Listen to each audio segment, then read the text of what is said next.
People are moving forward. New homes, movies, trips, smiles. And maybe you're sitting in one room, scrolling, wondering if you're falling behind. 8. Did I just compare my life to others? Have you ever caught yourself doing that too? If yes, this isn't about jealousy. It's about unmet needs we don't talk about. Most of us think we're just comparing. But if you're honest, it's not comparison, it's pain.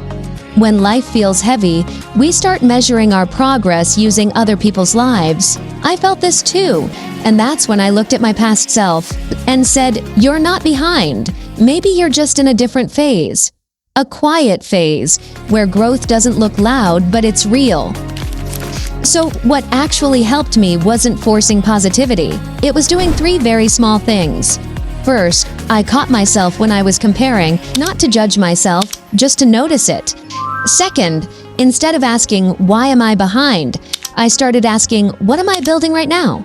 And third, I stopped measuring my life in highlights. I measured it in effort. Some days, effort looks like working. Some days, it looks like resting. Both count.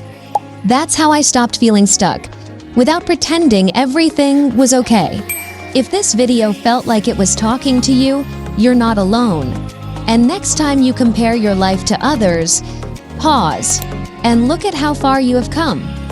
This is Manya from Solo and Sassy. If you stayed till the end, maybe this video wasn't random. Maybe you needed this reminder that you're not behind, you're just building quietly. If this resonated with you, give it a thumbs up. And subscribe to Solo and Sassy for honest conversations like this. And guys, take care of yourself. See you in the next one. Till next time, lots of love.